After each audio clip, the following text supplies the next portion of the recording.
One prominent head coach and athletic director rejecting LSU. So where does it leave the Tiger search? We'll talk about it. Locked on LSU. Here we go.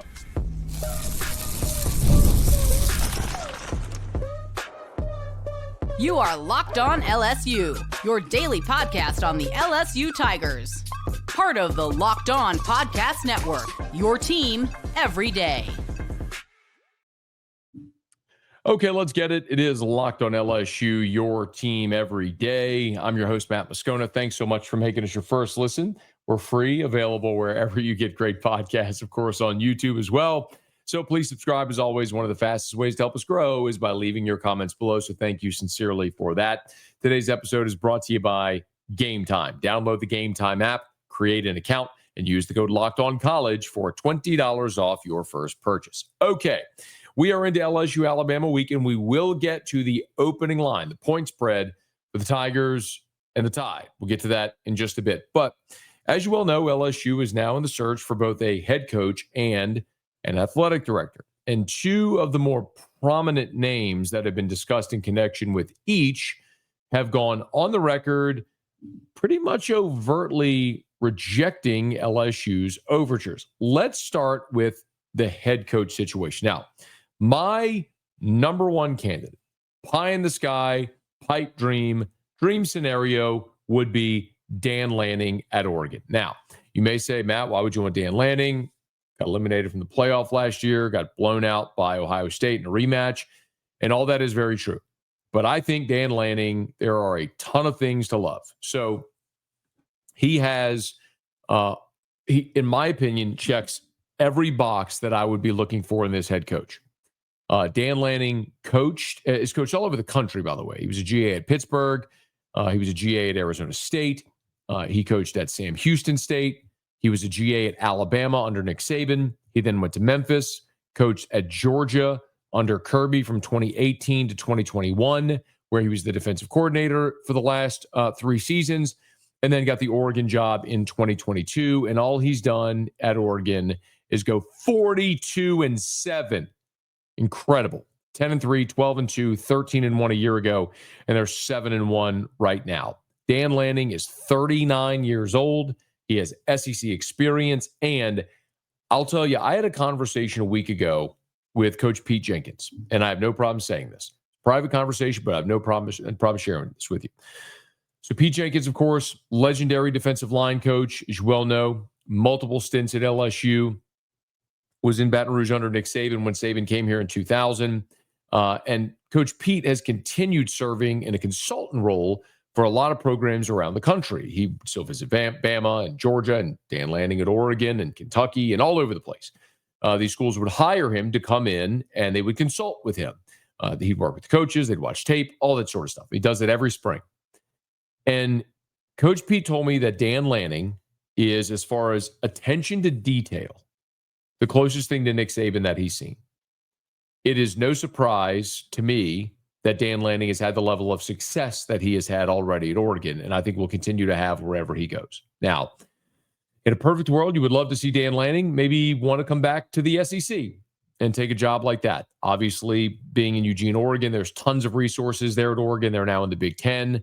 Phil Knight is the greatest college athletics booster there is, the owner of Nike, and for all accounts, has given an open checkbook to Dan Lanning for what he needs in NIL and try to win a national championship. And I don't know why you'd leave that. The negative of Oregon, of course, is the geography. It is very hard to get there. So if you're trying to recruit players from Louisiana or Florida or Texas or Alabama or Mississippi or South Carolina, it can be difficult to get them to want to commit to Oregon.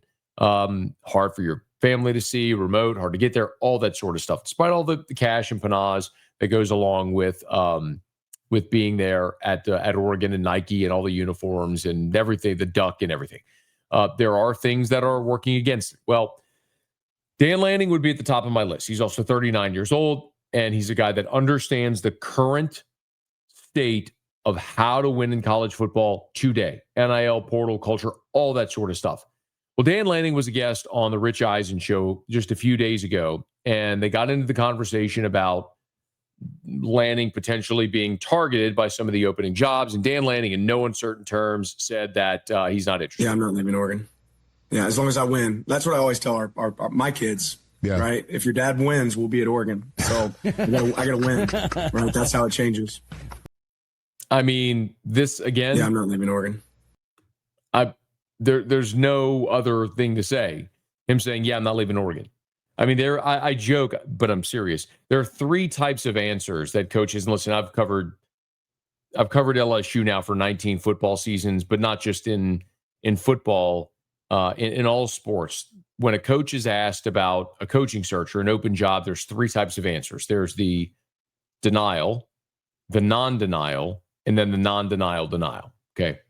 The non-denial is whenever you just say, yes, I'm interested.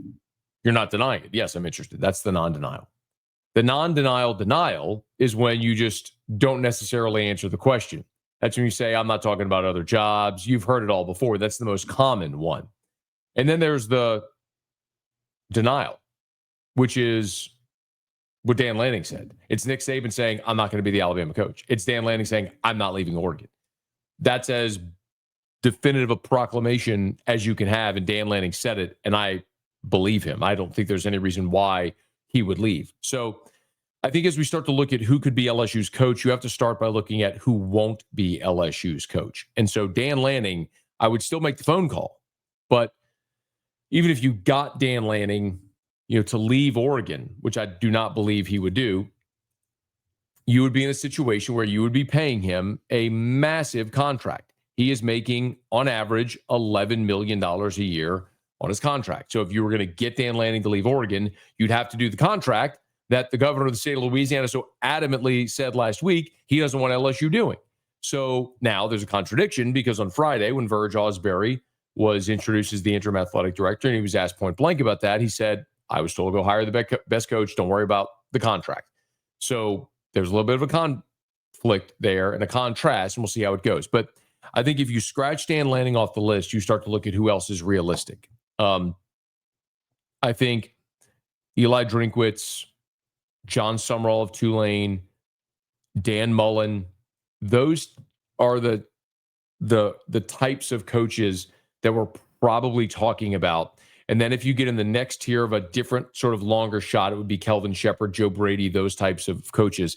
But I do think there's a very interesting twist that happened this weekend, which is that Auburn fired Hugh Freeze. So now you're looking at Penn State, Florida, LSU, Arkansas, UCLA. Not that Arkansas, UCLA are fishing in the same pool. Auburn as well. And I think any of those jobs would be thrilled to have John Summerall as their coach. Now, I also think that John Summerall would probably prefer the LSU job. So if you're LSU, do you mess around with some of the other, loftier targets and maybe miss on the opportunity at Summerall if that's Auburn's primary target, which there is some reports out there and the odds makers have put out that maybe Summerall would be the number one target at Auburn. So that's one to watch because Auburn now being open complicates this a little bit. The one other thing, and maybe in saying this, I am burying the lead a little bit of the show because I could have put this on the thumbnail, I could have put this in the description, and it would have been clickbait and gone bonkers. So maybe I am burying the lead here. But I do believe, after having multiple conversations this weekend, that LSU representatives have made contact with Nick Saban. Now, they can promise him the moon and the stars. They can sign him to a short-term deal. They could pay him as an athletic director, let him pick the athletic director, give him consulting fees when he's done, all the sort of stuff that they want to promise. They can promise the moon and the stars. And I think something that's important to remember is there are a lot of very influential people in and around LSU and Baton Rouge that were still very influential people in and around Baton Rouge when Nick was here the first time. And he has maintained a lot of those relationships. So some of those friendships, I think, that Nick had would allow him to take a phone call as a courtesy. And I believe that's happened. Now, I'm not telling you that Verge Osbury has called Nick Saban and offered him the job. Don't misunderstand me. That's not what I'm saying at all. What I'm saying is I do believe based on several convos that I've had this weekend, that they've at least picked up the phone informally. I'm not talking about calling Jimmy Sexton. I mean, people who know, people associated with LSU boosters, et cetera, who are friends with Nick, have called to say, would you be interested? And they might just be putting on a full court press. Now, I do not think Nick Saban is going to be the next LSU coach. I do not think that is a realistic chance of something that could happen.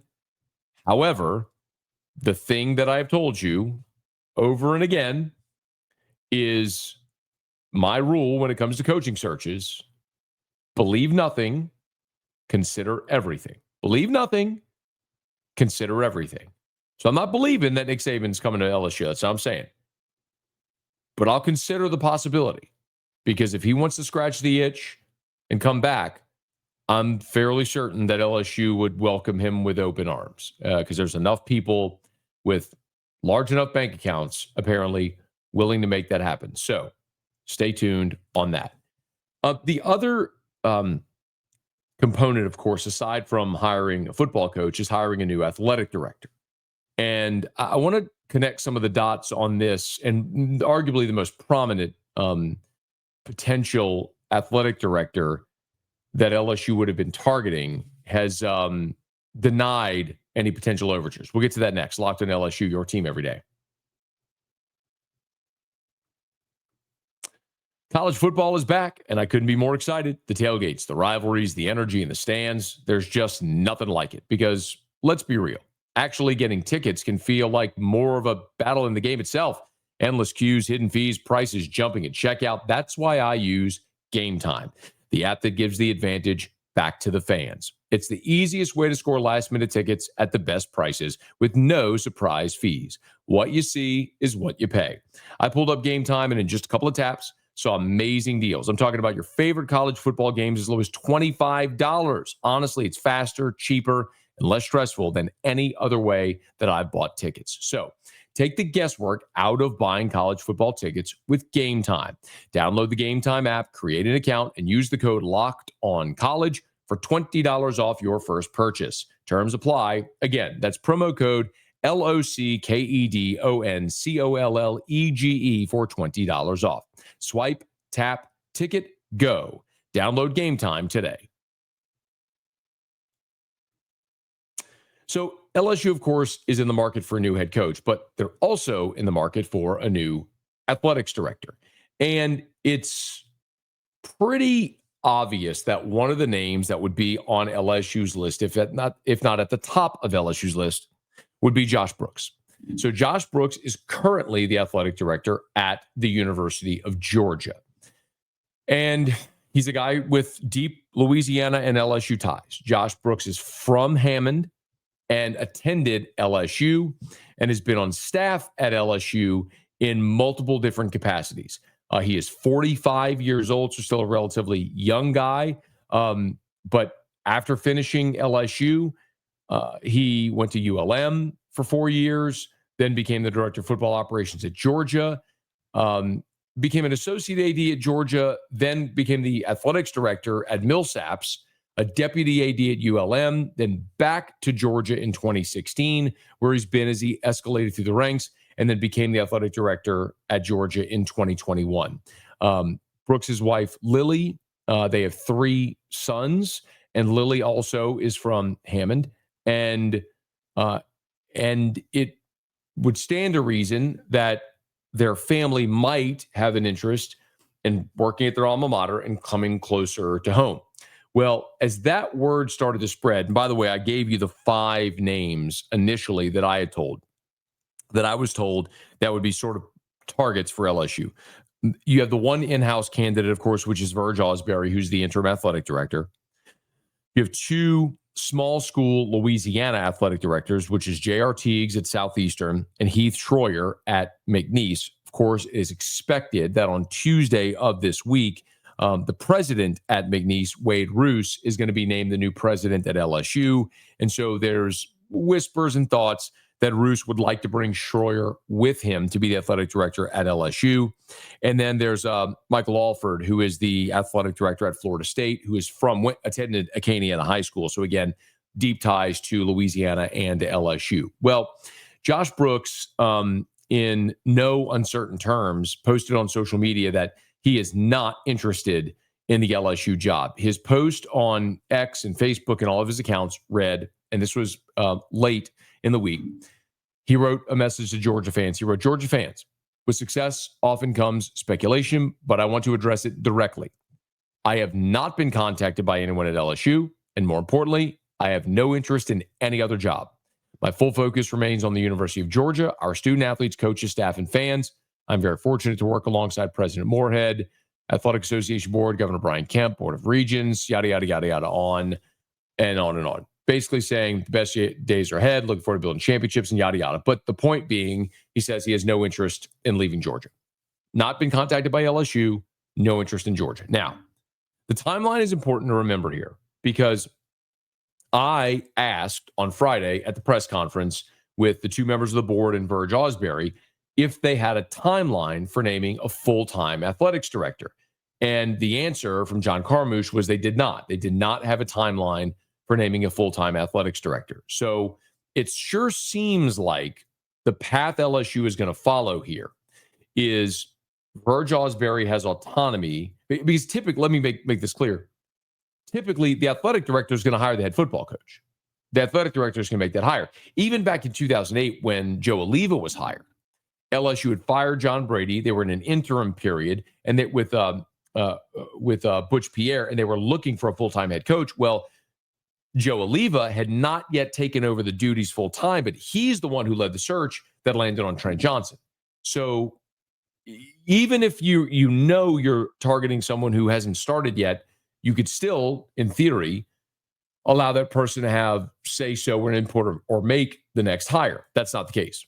So Verge Osbury is going to make the football hire. So, and the answer about naming a full-time replacement was that there was no timeline. They'll get to that when they can. So it sure sounds like they intend on having a football coach hired before they hire a new athletics director. I think it would be very difficult to attract a top-tier athletics director without giving that person autonomy to hire the football coach. So if they have not contacted Josh Brooks yet, which I believe they haven't, if they haven't begun this search, you're going to wait until the new university president is placed, who will then conduct the search for the athletic director. I believe that they haven't contacted Josh Brooks yet. I will be very interested if we get to a point where LSU does, in fact, contact Josh Brooks and in theory offers him the job. Would that in turn maybe change his mind? It's easy to say I'm not interested when you haven't been contacted, you haven't been offered the job, and you're in the middle of a football season and all that sort of stuff. He'd be very thrilled about his job at Georgia. But when you and your wife are both from the area and you have young children and your family remains, I think I'm 43 years old. I think a lot of people can relate to this regardless of what you do professionally. Like if you have the opportunity to be closer to your family, your parents, grandparents, all that sort of stuff, there is a draw. There's a magnetic draw to that. So it's something worth watching. The other thing I'll say, though, and this is maybe in the same vein as what we just talked about, the coaching search with Nick Saban, is that while those are the initial 5 names that I was given, Brooks, Alford, Verge Osbury, J.R. Teagues, Heath Schroyer, those 5, there is another person who does not have a background in athletics administration, but who I was told over the weekend does have interest in the job and will be a very interesting candidate. Now, I am not going to give you that person's name yet. And I don't mean for this to be a tease, but I will give you some detail and context around it.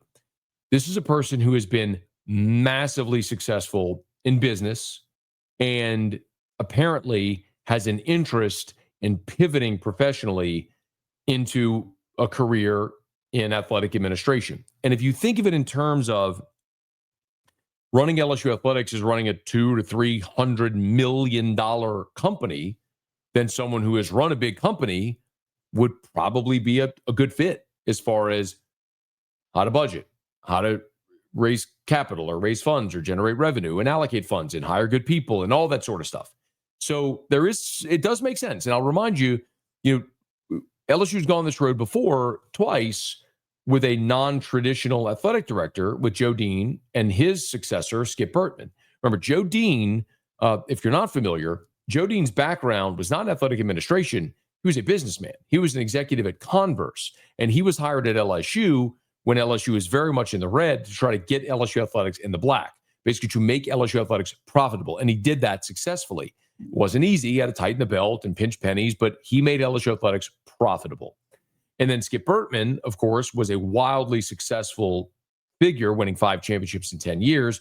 And Skip's main objective was they hired a very popular figure to push forward and push through the Tradition Fund for the football tickets back in 2001, whenever, of course, after Skip retired as baseball coach and moved in as athletics director. So LSU has gone the route of a non-traditional candidate as well. Everyone always assumes when I say that I'm talking about Todd Graves. It is not Todd Graves. I don't think Todd Graves is looking to become the LSU athletics director, but it is someone whose name most people would recognize, and I think would be a fascinating candidate. If that person ends up getting a formal interview, then I will tell you that person's name. But as of right now, what I know is the person is interested. And there might be some mutual interest. And if I can tell you more, when I can tell you more, I certainly will. But that's a search that it looks like will happen later after the new university president is put in place. In the meantime, LSU has a game to play this weekend against Alabama in Tuscaloosa, and the opening point spread is out. Give you a few early week thoughts on LSU and Alabama when we wrap up next. Locked on LSU, your team every day. The NBA is back, and there's no better place to get in on the action than FanDuel, the official sports betting partner of the NBA. Even if you missed the start of the game or you want to ride the hot hand, FanDuel has live bets on everything from who will score next to fourth quarter comebacks. Plus, you can even combine your live bets into a same-game parlay for a shot at a bigger payout. It keeps every game exciting, especially when your team's making that late push. Right now, FanDuel is giving new customers $300 in bonus bets when your first $5 bet wins. So head to FanDuel.com to sign up and play your game with FanDuel, the official sports betting partner of the NBA. Well, speaking of FanDuel, our friends over at FanDuel have put out the opening line for LSU's game in Tuscaloosa on Saturday against Alabama. And the Tigers are a 10.5-point underdog to the Tide. Now, it absolutely makes sense. Alabama has been one of the hottest teams in the country. They lost their season opener, as you recall, to Florida State in a game that was very ugly, where Alabama really got dominated at the line of scrimmage. But since their loss against Florida State in that season opener, Alabama hasn't lost since. They've been tested to be certain, but they have certainly also managed to find a way to win all of their close games. They were on the road at Georgia, got up big, and then were shut out in the second half. But Kirby Smart, brain fart, had a chance to tie the game with a field goal from the 10-yard line in the fourth quarter, passed on it, went for it on a fourth down, didn't convert. Bama held on, and they beat Georgia 24-21.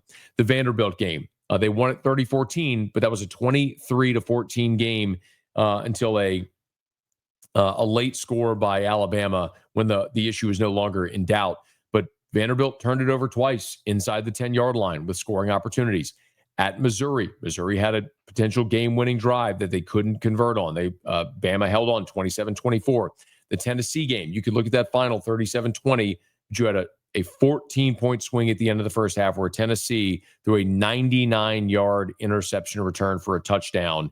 It was a 14-point swing, and that certainly changed the entire complexion of that game. And then the game at South Carolina just 2 Saturdays ago, that was a game where, South Carolina was up 8 late in the fourth quarter. They allowed Bama to score, get the 2-point conversion. Lenora Sellers fumbled inexplicably and gave Alabama a game-winning score, just gifted them the game-winning score. The point being, Alabama has been impressive, and they are 7-1. And